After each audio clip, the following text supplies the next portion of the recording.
So from cross side, he is mount, slips his half guard. He's hitting my back. As soon as his head escapes, I have to start to move, right? This is nothing new so far.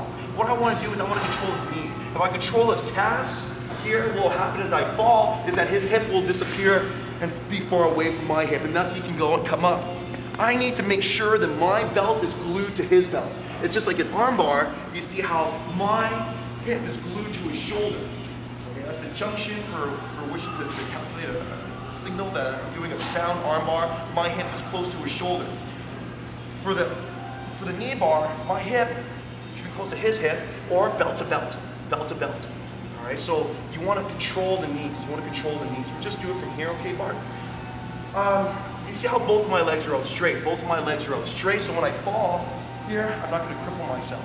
I like to cross my ankles, and then I want to have 90 degrees in my knees. I like to cross my ankles because it allows me to pinch my knees together even more. Guys, pull in tight so you guys can see the details for the time being. See how I'm basically only controlling the one leg. This other leg is free. The leg that I'm sandwiching with my thighs, this is the leg that I'm attacking. All right? This can be confusing. This can be confusing. A lot of people actually attack the wrong leg.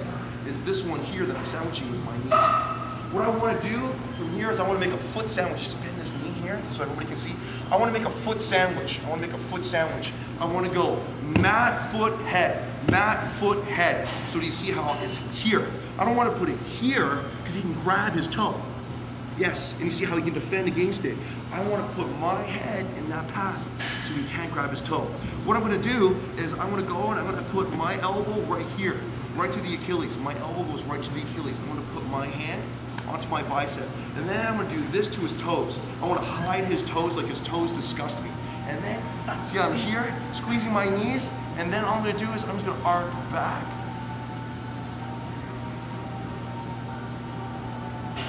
For the knee bar. And it's just a hyperextension of the knee joint. But you see how, guys, does this look familiar? It's a rear naked choke. Using my elbow here to control, like as if his Achilles was an Adam's apple. Here, then my hand just goes to my far shoulder. His hand, I just control his toes. I control his toes. This stops it from twisting. From here, do you see how I dig my head in? All right, you see how it was the foot sandwich, the mat, his foot, and then my head.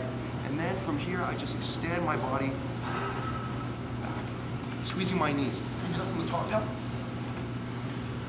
So we're gonna do this really slowly. We're gonna do this really slowly.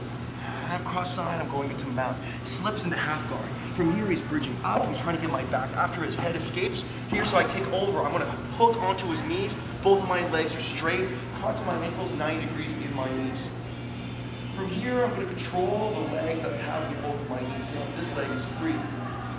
Hook with the elbow, control with the hand. See how my hand goes to my shoulder, this hand here goes to his foot, making a foot sandwich between the knee, between the mat, his foot, and my head, and then I'm just going to stand back. Let's give that a try, everybody. Nice and slow, super slow like that. Thank you, Bart. Thank you.